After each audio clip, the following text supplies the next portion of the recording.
don't buy great deals. Everybody in the entire planet has had a chance to buy a great piece of real estate. Somewhere in your neighborhood, within 300 or 400 feet of where you live, you had a chance to buy something. You saw somebody make money on something. You knew it when you drove by. Sure, that is a deal right there, and you didn't do it because there was not enough certainty in that location. Mm-hmm. So, if you drop me out, I go to Tokyo tonight. I'm not going to know really where the good stuff is.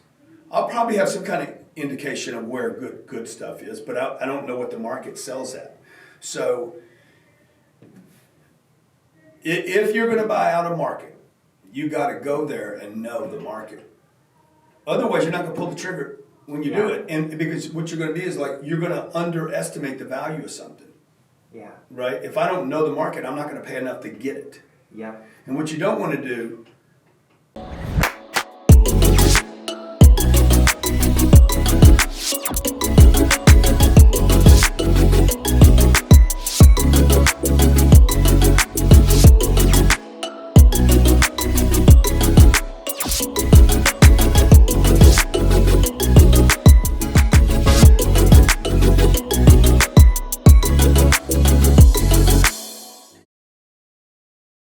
What's up, everybody? This is DJ Thielen, CEO of Fortune Foreclosures, founder of Flipping on Demand, and your host of DJ Thielen Live, where we bring you success strategies for living your best life. Today I got Greg Cardone. What's up, baby?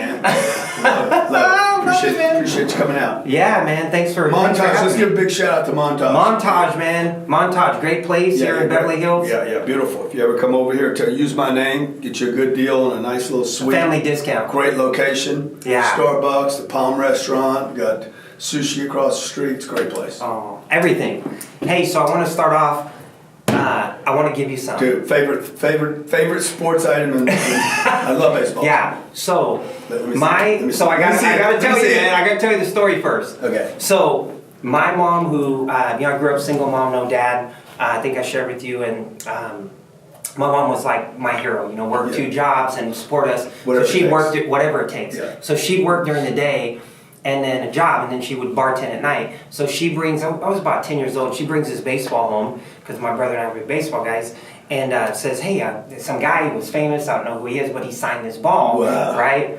And so my mom was, my hero, man. And unfortunately, she passed, retired April 1st, 2010, passed away April 30th.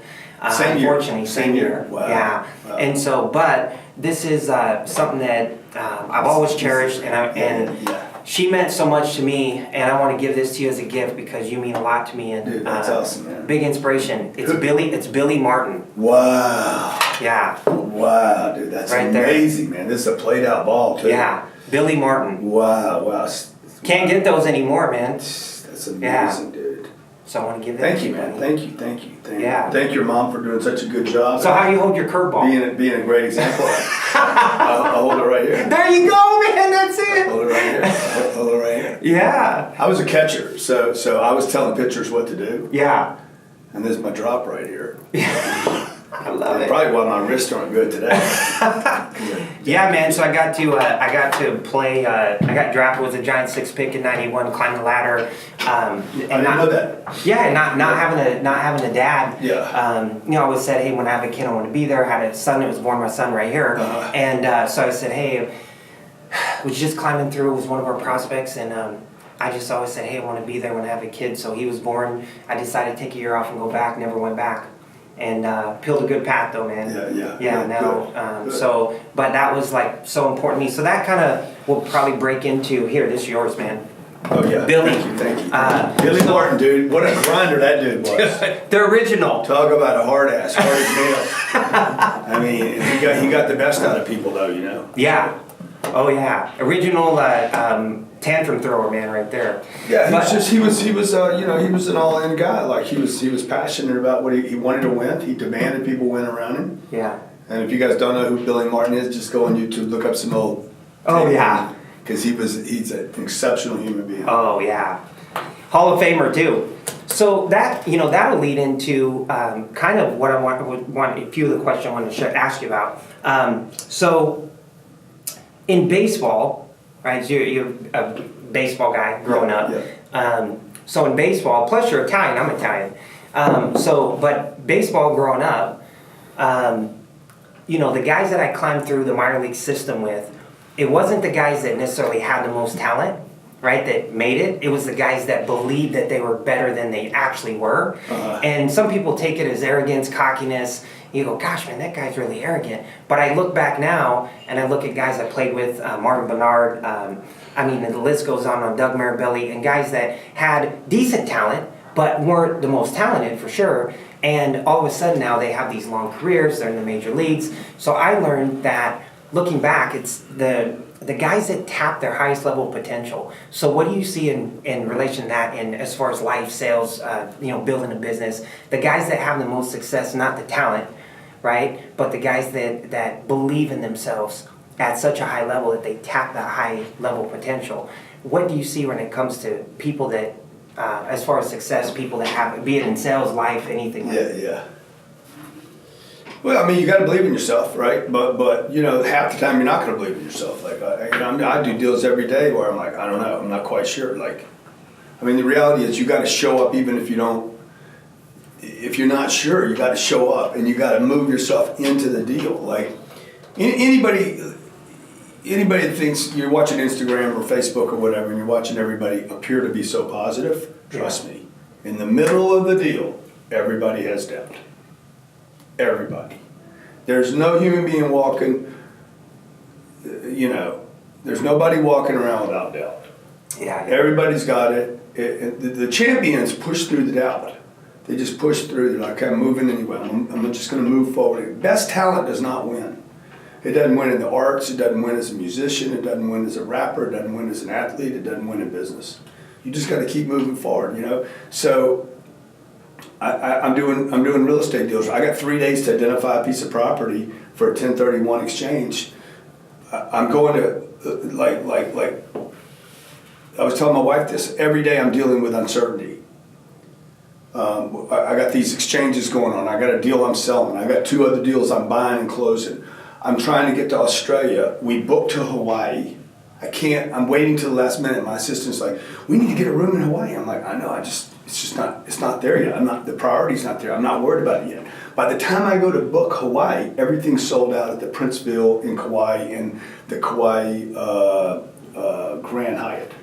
I'm like, everything's sold out. Fuck it. Let's go to Fiji.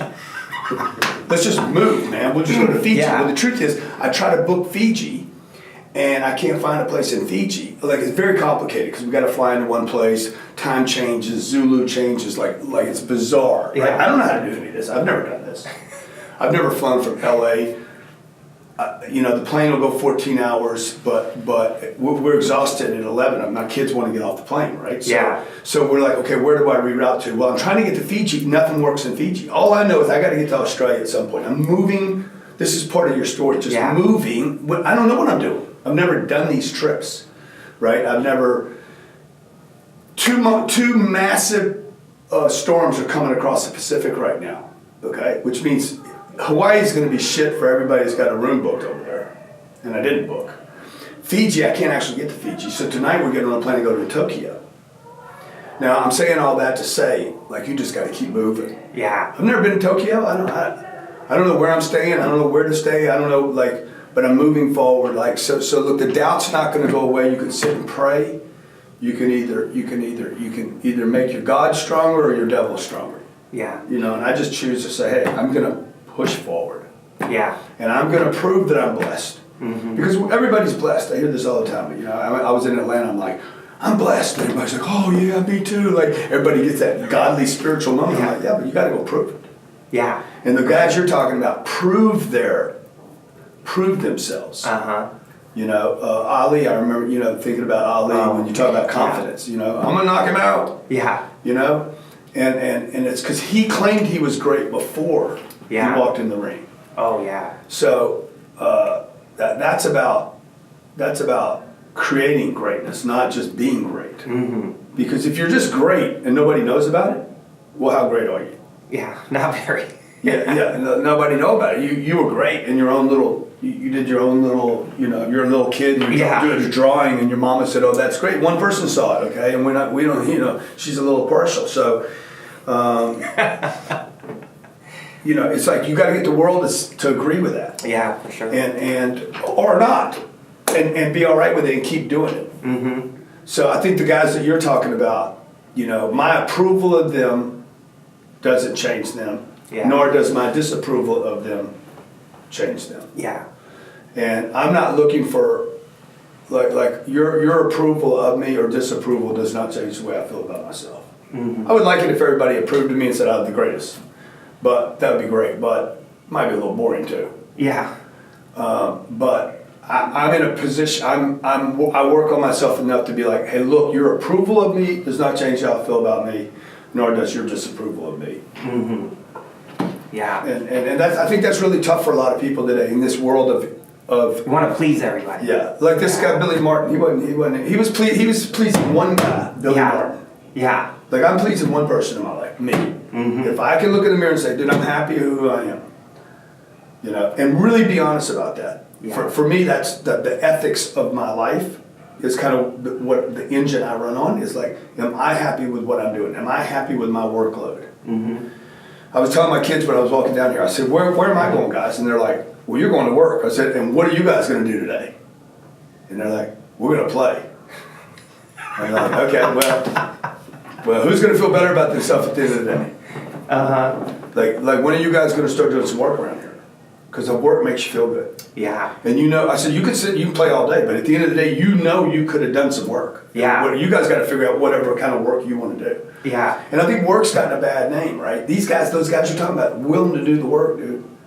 Absolutely. Well, I was I'm friends with Bobby. Yeah. And so she was saying, oh yeah, man, Grant, these kids are going to work. I try to give him something. It's like, did they work for that? Oh yeah. Kind of like what gives them buys and did. I said, what did they earn it? Did they earn it? Yeah. She's like, no, I gave it to them. I'm like, you can't do that. You can't just give people stuff. People need to earn stuff. Yeah.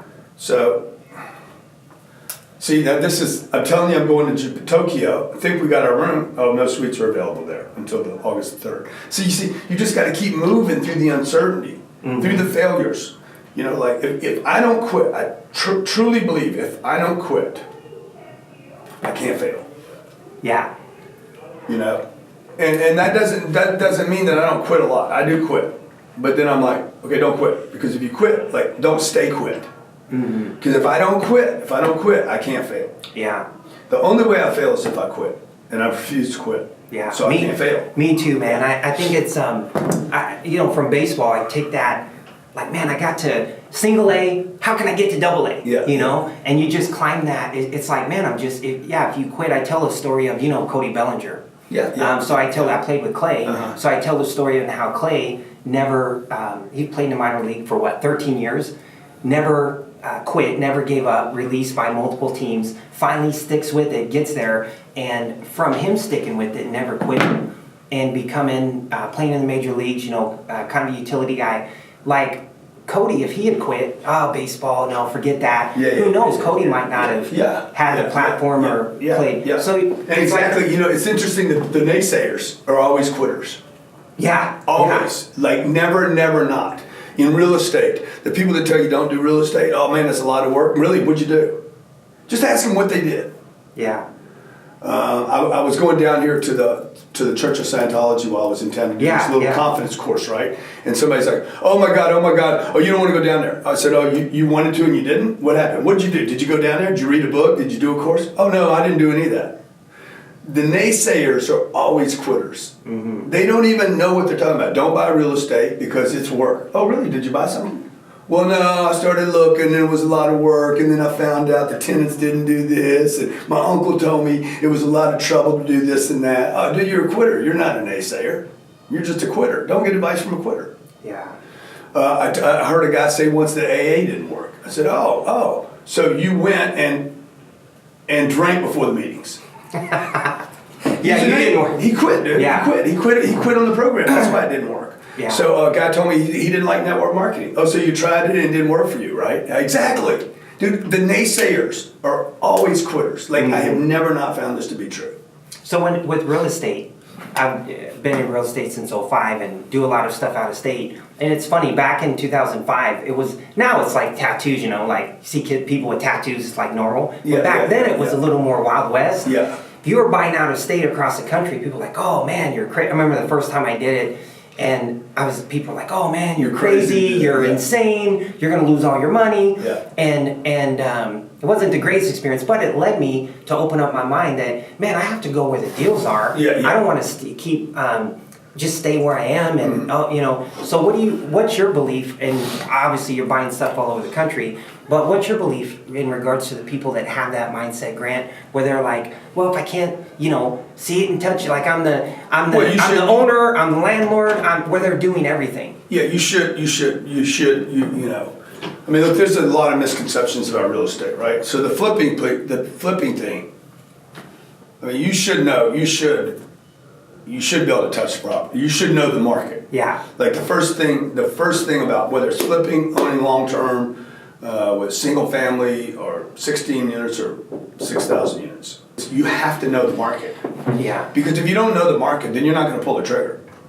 People that have been in real estate and like, oh my God, that was so much work, or I didn't make a lot of money on it. Look, you didn't make money on the deals you didn't buy. Mm-hmm. You're not even talking about the right things. The most money is lost on deals you didn't buy, not on bad deals you did buy. Yeah. And the reason people don't buy great deals, everybody in the entire planet has had a chance to buy a great piece of real estate. Somewhere in your neighborhood, within 300 or 400 feet of where you live, you had a chance to buy something. You saw somebody make money on something. You knew it when you drove by. True. That is a deal right there, and you didn't do it because there was not enough certainty in that location. Mm-hmm. So, if you drop me out, I go to Tokyo tonight, I'm not going to know really where the good stuff is. I'll probably have some kind of indication of where good stuff is, but I don't know what the market sells at. So if you're going to buy out a market, you got to go there and know the market. Otherwise, you're not going to pull the trigger when you do it. And because what you're going to be is like you're going to underestimate the value of something. Yeah. Right? If I don't know the market, I'm not going to pay enough to get it. Yeah. And what you don't want to do, I mean, I don't know if you agree or disagree with this, but the buy low, sell high thing, it's a terrible idea. Yeah, buy high, sell higher. Buy great. Yeah. Start with what you started the interview with. Buy great stuff. Yeah. Because people will always value great stuff. And the problem with the flip deal, everything is based on, okay, I can make this spread, and this, I got to be here, and I got to be there, and I got to be under this price. Dude, you're missing all these good deals. Yeah. So overanalyzing, spreadsheeting. Yeah, I look at great markets. Like I just look at great markets. There's markets I will not go to, and there's markets I will go to. So I look at great markets. There's certain metrics I'm looking for in these markets, and then I'll get on my plane, fly over there, and say, okay, I'm gonna spend a week or 2 weeks or 3 weeks or a month there, researching the market. Then I need a team. I need enough scale there. I don't want one unit there. Yeah. I mean, you got one unit over there. It's like one girlfriend you're not committed to. Yeah, if you're close by, you'll stop in. Yeah. If it's late enough and you're lonely enough, you'll go, hey. Yeah. But you're not committed. Mm-hmm. I mean, I'm committed to my wife, so we travel together. Right? You understand what I'm saying? It's like, absolutely. Like I got one unit over there, I can make I got one deal, and maybe I can make 10,000 on it. You're not going to pay attention to it. And so people should start real estate. They should start where they know. Figure that out. If you can't figure out your own neighborhood, you're not going to be able to figure out how to buy something in Phoenix. Yeah. Now, if you live in California, you have to figure out how to buy stuff out of here. Oh, absolutely. Because this is insanity here. Yeah. I know. So if you're in California, New York, one of the reasons we created Cardone Capital was so that people could invest alongside us in these markets where we can put boots on the ground. Yeah. We can go do the research. Mm-hmm. So that you don't have to leave your job, your main job. The guy's got a main job in Los Angeles. Got a buddy who owns 17 car dealerships here in Los Angeles. He can't go to Miami and look at property, or the Panhandle and look, or Savannah, Georgia. He's like, hey, you do the work. I'll send you the money. I just referred Ryan, a really good client for it, the other day, wants to invest in Cardone Capital, and I talked to him, Seco, and is he here? Is Ryan here? No, he's in my. I just got the phone with him. How did he get back? He didn't come. Oh, he didn't come here on this trip. Yeah. Okay. I was gonna say, fly the jet back, fly back. Oh no, I got 2 other pilots flying. Oh, gotcha. Ryan's not flying the plane anymore. He's in the back with Nate, where the money is. Where the money? There's no money in the cockpit. No. Well, I heard you say at the I was one of the speakers at the Impact Player Tour, and I heard you say, hey man, it's harder to buy a jet than no, to fly anybody can fly a plane. The joke is anybody can fly a plane. I know I'm gonna. By the time I die, this quote will live with me. Hopefully, somebody won't steal it. But it's anyone can fly a plane, not anyone can buy one. Yeah. We're gonna get him a T-shirt that says that. Yeah. I'm putting this on. Yeah, send it to Ryan. Yeah, send it to Ryan. In a small. In a small. I love it. Oh man, I could chat with you all day, man. So, tell me, from the, I guess, kid standpoint, what is it that drives you to be, I guess, just might be a simple question, but just to be the best dad you can be? I just want to feel good about myself. It goes back to me knowing me, me looking at myself in the mirror and saying, hey, I'm trying to be the best dad I can be. Yeah. Which means I need to spend time with the kids. And a lot of the stuff that they do, I don't want to do. They want to go to Disney. I'm like, I don't want to go to Disney. I don't want to drive there. I don't want to stand in lines there. I don't want to be in the heat there. I don't want to be with the people there. There's nothing about that thing I want to do. But I probably need to do it so that we have that experience. Yeah. Or I need to create some experience that I want to do and it'll be good for them too. So, because if it was up to me, I just want to do deals. Yeah. Like deals. I love deals. Me too, man. I'm just a deal junkie. So get me in a deal, man. Just, Yeah. Feeds it, gives you energy. Like I love deals. I love the action. I like negotiating with guys over $140 million deal, and having these guys are all freaking geniuses. They're smart, they're savvy, they're looking to cut my throat in the deal. I mean, not really, but they're everybody's looking to get the most they can out of a deal. Yeah. And so playing at that level, it's like looking at a 99 mile an hour fastball. Yeah. Inside, up on my elbows. Yeah. And then looking at a damn changeup at 84 miles an hour next. Yeah. And I'm oh my God. Yeah. It just happened to you. Yeah, like 15 miles an hour difference, 20% difference in speed. I'm like, you can't see the first one, and now I'm swinging 3 feet before the second one, right? So it's how the thing about the real estate, like the business that I'm in, is that I can do this until I'm 95. Yeah. Like, as long as I can think.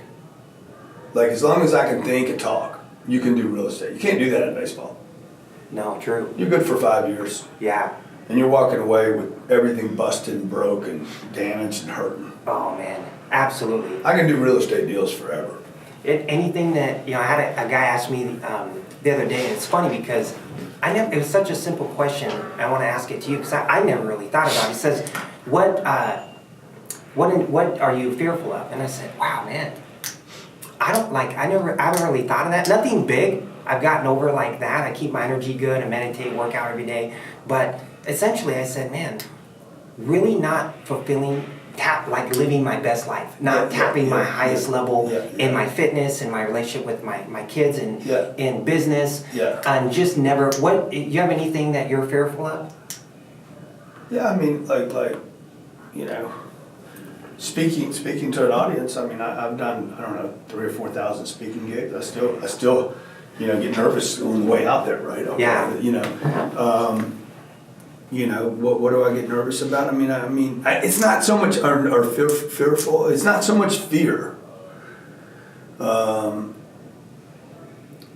It's like going. I'm running so hard, man. Like I don't have time. Like the way to play the fear game is just to move faster. Yeah. So what happens? The way I kill it, I don't give it fuel. It's like a little fire that starts, and I have to put it out right away. And the way to put a fear out is just to do it. And so my wife, she'll watch me. I got to call this guy. I got to handle this problem. Oh my God, this is going to be terrible. Well, at that moment, I'm having fear, right? Like it's fear. I don't want to do this call. Firing somebody, getting rid of somebody. Nobody wants to do that. In fact, I don't do it. I'm so such a coward. Me too, man. I have a tough time with that. I'm like, you do it. You fire them. Yeah. And I don't even want to be here that day. But I need it done now. I want it done now because I don't want it to drag on through the weekend. Yeah.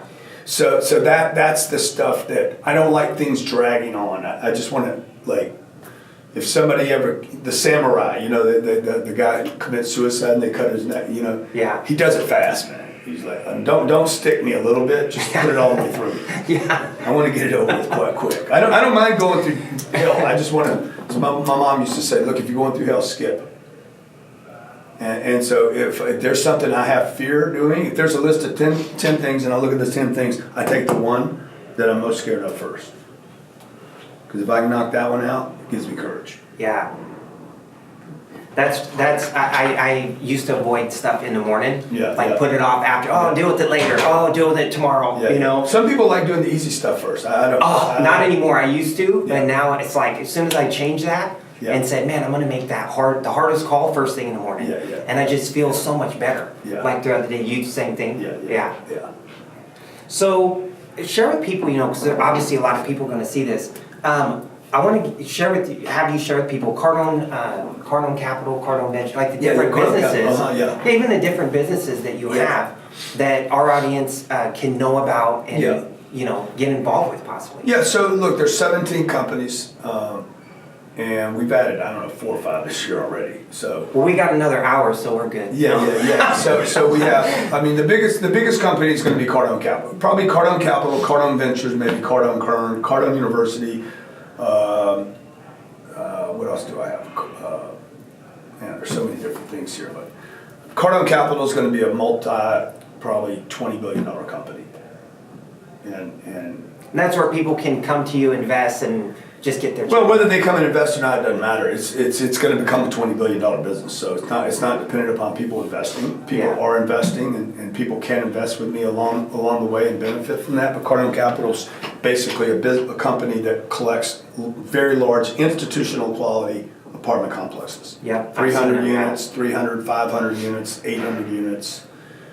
We closed $400 million worth of deals this year already. Wow. So I'm going to become Blackstone. Big. So that's probably going to be the biggest company, only because that company, because it can scale out, right? It could become an international company. We could end up being a stock market, a stock. It could end up being a REIT. Yeah. So it could be acquired by a big company like a Goldman or a Blackstone. So that's one big play. Cardone Ventures is where this allows me to start scaling. I've been in business for 30 years, and at some point you're like, okay, wait a minute, I can't just keep doing what I'm doing. I have to go out and find other great companies that I can venture into, where we would invest either intelligence, money, or both to grow that company, right? So maybe a company is doing 4 or 5 million bucks a year. They have the potential to go to 50, but they can't get there. Yeah. A lot of guys hit $2 to $5 million and they just plateau out. Yeah. They can't figure out how to make the next move.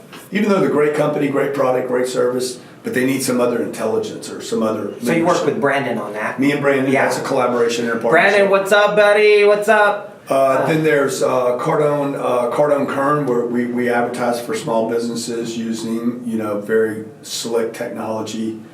So for a plumber, contractor, car dealer, any kind of particularly physical location, a barbershop, cosmetic surgery guy, we would kill for that kind of client, right? Yeah. They're selling a $2,500 or $250 product. We would send traffic to their business. Cardone University's got 50 million logins worldwide. That thing's going to end up with hundreds of millions of logins. I think we're in 11 languages now. Wow. It's the most visited entrepreneur site, educational entrepreneur site in the world, Cardone University, where a person can learn how fundamentals of selling, closing, negotiating, motivation, leadership, following up with customers, like one of the most important things for somebody to learn. Yeah. In real estate, following up a seller is one of the most important things. Like I'm successful in real estate because I understand sales. First, not because I understand real estate first. Yeah. Like I know how to follow somebody up to get a deal. I know how to find a deal off market. I know how to call somebody that has an off market deal, the great stuff, call them and sell them on seeing me about an offer. So what else do I got to tell you about, man? I don't know. The audience is probably getting bored hearing about all these businesses. No. What about sales? Obviously, there's so many ways now with social media which I'm big on. I love social media. Because I didn't have it growing up. We didn't have it growing up. I'm like huge on it. Told my son, he just set up his Instagram. I'm like, you gotta set up an Instagram. He's like, oh, I said, hey man, do I need Grant to tell you to set up an Instagram? But, set them all up, dude. Don't depend on IG though. Yeah. Don't depend on one of anything. Yeah, get across all. So with your sales team, obviously follow-up is huge. What do you, I guess, teach them or talk to them in regards to like DMing people? Now, a lot of people DM through Facebook Messenger, Instagram Messenger. Yeah. Is it kind of like, hey man, however they like to, some people go, well, they're not answering, I like to talk to people. It's like, it doesn't matter what you like, you have to communicate. Yeah, we have a follow-up program at Cardone University that shows people how to follow up through all the platforms. So that's awesome. And look, just DM, like doing a DM with me on Instagram, I'm not gonna see your DM. Like, I mean, I could possibly see it, but I could miss it too. Yeah. Because there's so many of them in there, I'm just scrambling. That's not the place to do business. That's not where I would do business. Now, I might DM a check mark on Instagram. Since we're talking about baseball, I get one from Altuve with Houston. Yeah. He DMs me the other day after I did that rapper video. The big black truck. Yeah. Running around a tree. Yeah. Rappers, ball players, what are you doing? What do you think? Right? He hits me. Jose Altuve. Yeah. He hits me. Hey man, I want to meet you. So that's him coming to me. LinkedIn would be a really great place to do what you're saying. A much better place. To me, Facebook and Instagram would not be places to conduct business like that, ideally. But anybody that's on Instagram is also on LinkedIn. Any legitimate person. Yeah. I mean, I guess some kid that, no offense to a kid, because I know people that are 50 years old that act like kids. Like they're being used by social media rather than using it. Yeah. Oh yeah. Your kids on it? Yeah. They're being used by it. Yeah. See, they're being used by it. They hadn't learned how to use it yet. Snapchat, Instagram. Yeah, they're watching it, right? So my kid comes to me and I want to play with the filters. So she hadn't moved into like how do you manipulate this technology to use it as opposed to being used by it. Most people are just effect of the social mediums. This is not a new thing though. People have been effect for a long time of things. Yeah, TV. Rather than being cause of how do I use this mechanism. Like I use all these mechanisms. I'm not used by them. Hey, I know you got other interviews. Yeah. And I want to wrap up, but what is it, because I love real estate.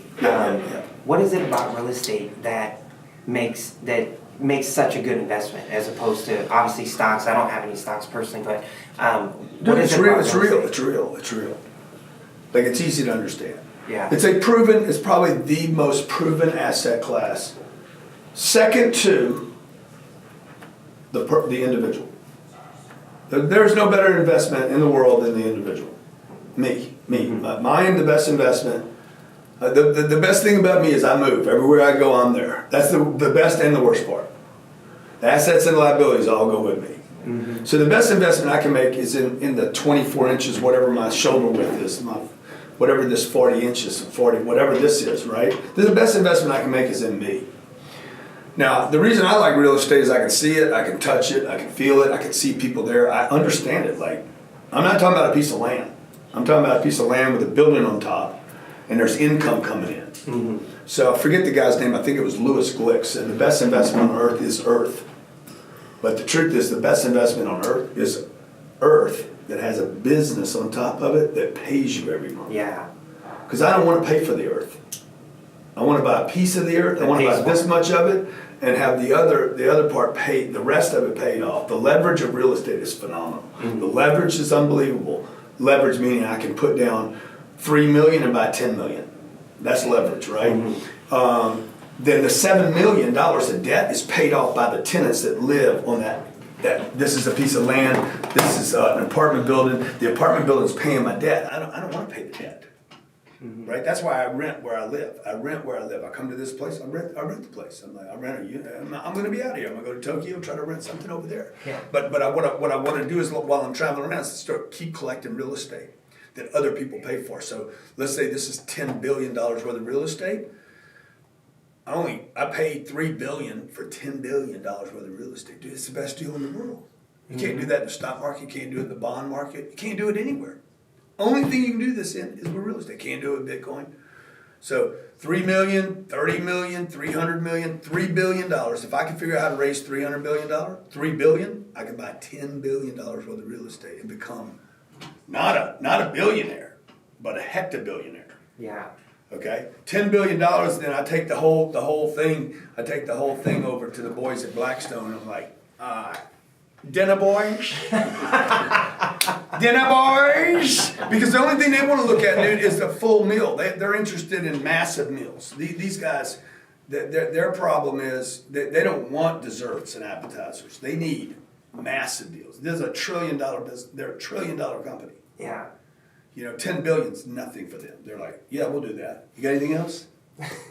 But I can't get their attention without that, right? Sure. So if I can figure out the $3 billion problem, I can buy $10 billion worth of real estate. The $7 billion, if Blackstone doesn't buy it, the $7 billion will be paid down over the next 25 or 30 years. So that I look up and I'm going to be, who knows, I could be dead by then, but my kids get to inherit $10 billion paid for. Wow. Which we wouldn't pay for. Or we'd refinance and get our $3 billion back. Yeah. And then still control $10 billion worth of real estate and go leverage that again. Wow. It's the best game in the world, man. And you guys that don't have any money, you're like $3 billion. Shit, I ain't got 3,000. Start with the $3,000. Figure out how to get $3,000. Go buy a deal, flip it. Yeah. Flip a deal. Pick up $3,000, turn it into 6. Take the 6, go buy 2 more deals. Turn it into 12. Take the 12, flip the deals, get your money, go put the 12 in some deals, walk away with 25. Keep rolling that. Keep flipping until you got enough dough to go buy a real deal. Yeah. Oh, Okay? absolutely. Okay. You're Thanks, the man. man. You're the man. Appreciate it, buddy. Dude, this is awesome. Billy Mark, man. Okay, it's going to Tokyo with me. Are you They going love to baseball. Tokyo? I'm going to Tokyo. Find somewhere to stay? Well, I mean, because I can get outside, I can get away from the storm. Hey, do you guys go to Australia? You think I'm not going to find a hotel in Tokyo? It's like New York. Yeah. Yeah. Yeah, appreciate you, man. Okay, brother. Appreciate you guys. All right. Yeah, You guys thank are you. awesome. Okay.